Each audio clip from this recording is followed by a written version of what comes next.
The Curated Self and the Awakened One from Mask to Memory, from Survival to Presence. Introduction. 2 births, 1 life.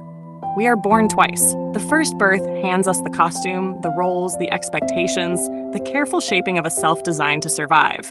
The curated self. The second birth strips away the costume, opens the rawness of being, and calls us into truth.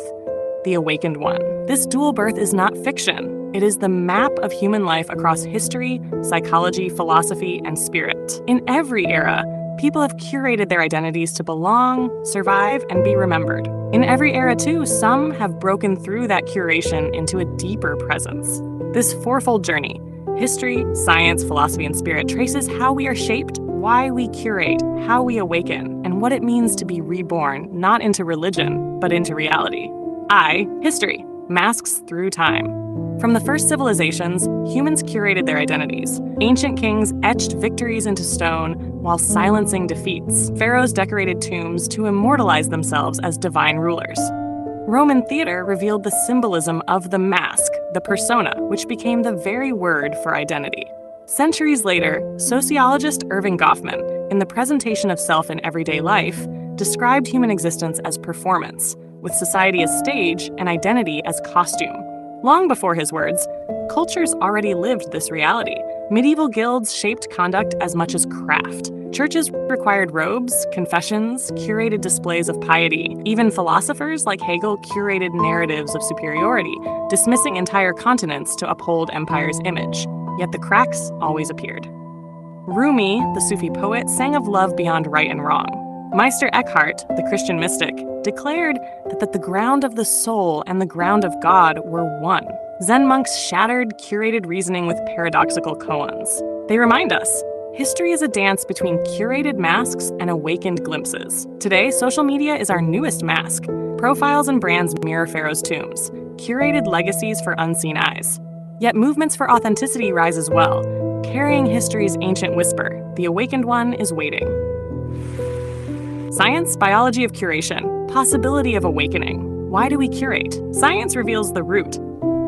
The nervous system evolved to seek belonging. Exile once meant death. The amygdala fires at rejection. The prefrontal cortex strategizes impressions. The curated self is biology's answer to survival. Erving Goffman named the social performance, but Carl Rogers, in On Becoming a Person, warned that living too far from one's authentic feelings creates anxiety and fracture. His concept of incongruence shows how painful it is to maintain a mask that hides the soul. Matthew Lieberman in Social, Why Our Brains Are Wired to Connect, revealed that shame and exclusion are processed in the brain like physical pain. Chronic performance floods the body with cortisol, weakens immunity, and exhausts the nervous system. Yet awakening has biological signs too.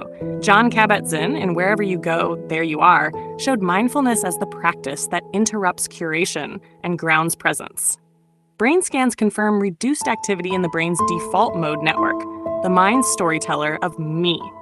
The HeartMath Institute discovered that coherence, harmonized heart rhythms, arises in authenticity. Even hormones shift. Oxytocin, the molecule of trust, blooms when the mask drops. Thus, science reminds us, the curated self was never failure. It was evolution's cocoon, but biology itself hints at awakening, the nervous system freed into coherence, authenticity, and presence.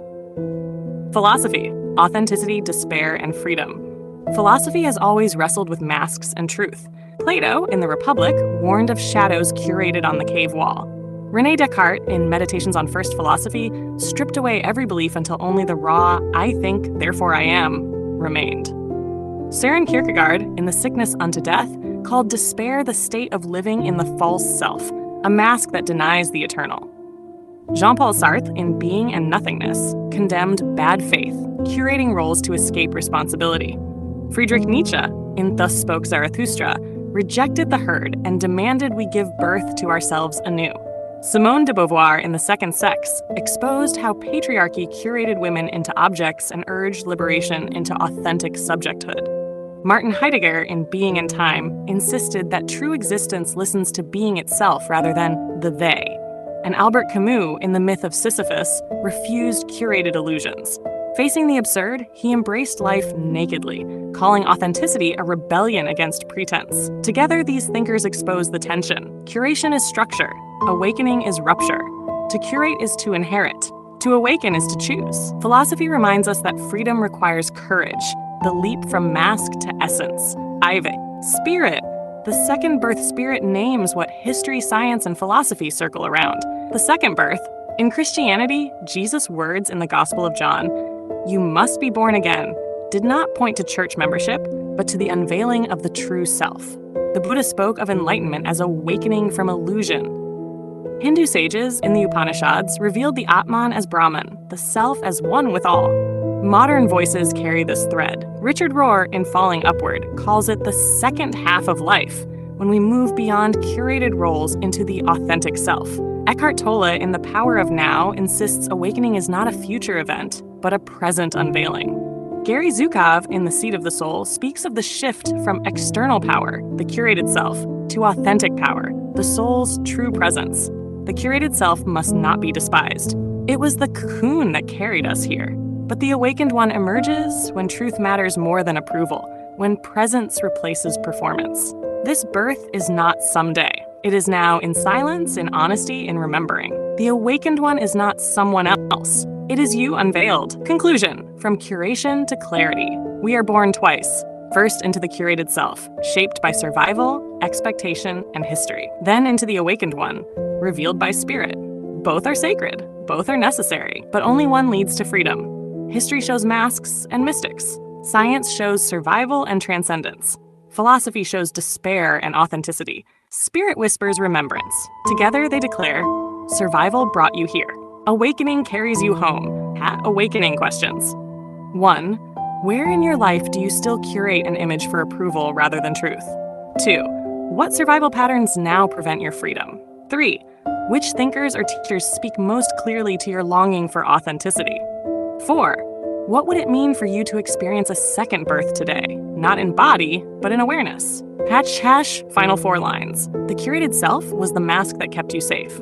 The awakened one is the face that sets you free. You were never only what was curated. You have always been what awakens.